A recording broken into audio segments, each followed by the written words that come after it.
याआधी आम्हाला 2 वेळा फसवलं, आता तिसऱ्यांदा फसणार नाही. ठाकरेंच्या शिवसेनेबाबत युतीबद्दल मनसेचे संदीप देशपांडे थेटच बोलले. महाराष्ट्र नवनिर्माण सेनेचे अध्यक्ष राज ठाकरे यांनी गेल्या महिन्यात दिलेल्या मुलाखतीत शिवसेना उद्धव ठाकरे गटासोबत युती करण्याचे संकेत दिल्यानंतर महापालिका निवडणुकांच्या पार्श्वभूमीवर दोन्ही भाऊ एकत्र येणार का अशी जोरदार चर्चा सुरू झाली.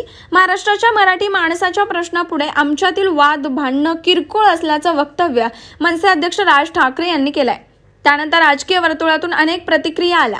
दरम्यान आपण मनसे संदर्भात सकारात्मक पाऊल टाकायला हरकत नाही अशी भूमिका पक्षप्रमुख उद्धव ठाकरे यांची मनसे आणि दिलसे भूमिका असल्याचा ठाकरे गटाचे खासदार संजय राऊत यांनी केला. दुसरीकडे मी केलेल्या वक्तव्याचे चुकीचे अर्थ काढले गेल्याची मिश्कील प्रतिक्रिया मनसे अध्यक्ष राज ठाकरे यांनी नुकतीच एका वृत्तवाहिनीला दिल्यानंतर आता मनसे नेते संदीप देशपांडे यांनी सध्या कुठेही राजकीय युती नसल्याची प्रतिक्रिया दिलेली आहे.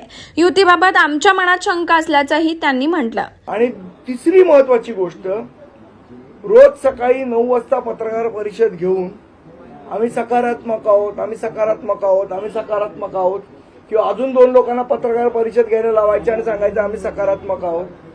अशा रोजच्या पत्रकार परिषदेनी युती होऊ शकत नाही. त्याच्यासाठी 4 पावलं पुढे यावी लागतात. जर तुम्हाला खरोखर युती करायची असते तर आतापर्यंत 4 पावलं पुढे आले असते, पण तशी कुठलीही गोष्ट नाही.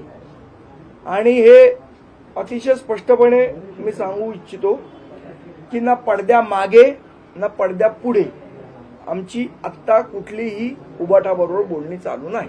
युती संदर्भात एवढं पॉझिटिव्हली ते पत्रकारांसोबत संवाद साधताय, त्यामुळे कुठला तरी संवाद साधलाय का त्यांनी मनसेसोबत किंवा महाराष्ट्र नवनिर्माण सेनेबरोबर त्यांनी आतापर्यंत कुठलाही संवाद, जे काय आम्ही बघतोय ते संजय राऊतांच्या पत्रकार परिषदांमधूनच बघतोय किंवा अनिल परवांच्या पत्रकार परिषदेमध्ये बघतोय, आतापर्यंत कुठलाही ना पडद्या मागणं ना पडद्या पुढणं कुठलाही संवाद साधला गेलेला नाही. मला हेही इथे सांगावंसं वाटतं की 2014 होते किंवा 2017 जेव्हा युती करायचा विषय होता तेव्हा आम्ही समोरनं आमचे लोक मातोश्रीवर पाठवले होते. त्यावेळेला उद्धव ठाकरे त्यांना भेटले नाहीत, पण आम्हाला युती करायची होती म्हणून आम्ही आमचा माणूस तिथे पाठवला होता. मला असं वाटतं ही खरी पद्धत आहे. नुसत्या सकाळच्या पत्रकार परिषदा घेऊन तुम्हाला आमच्या मनात शंका येते की नुसत्या पत्रकार परिषद घेऊन एक फक्त वातावरण निर्मिती करायची, नवीन नाती जोडायची आहेत का आमची लोकांबरोबर असलेली नाती तोडायची आहेत, हा महत्वाचा प्रश्न इथे उपस्थित आहे. नातं आहे, मग ते राजकीय असेल, मैत्री असेल, भावनिक असेल, हे तुम्ही मान्य करता? आमच्या सगळ्यांबरोबर नातं आहे, सगळ्या पक्षांबरोबर आहे. पवार साहेबांबरोबर पण आम्ही बोलतो. आमचा विषय असा आहे की तुम्ही जेव्हा म्हणताय की आम्हाला मनसे बरोबर दिलसे जायचंय आणि या सगळ्या गोष्टी करायच्या, या करताना तुमचं बोलणं आणि तुमची कृती याच्यामध्ये कुठेही साम्यता नाही. बोलताय तुम्ही एक खूप पॉझिटिव्ह बोलताय, पण तुमच्या कृतीत कुठे दिसत नाही. ज्या पद्धतीने सातत्याने सकारात्मक आहेत असं सांगतात आहे, मग आता तुमच्याकडून काही यावेळेस पुढाकार घेतला जाणार का? मी तुम्हाला सांगितलं की 2014ला त्यांनी आम्हाला फसवलं, 2017ला त्यांनी आम्हाला फसवलं. आता पुन्हा 2दा फसवल्यावर माणूस तिसऱ्यांदा नाही फसत जनरली.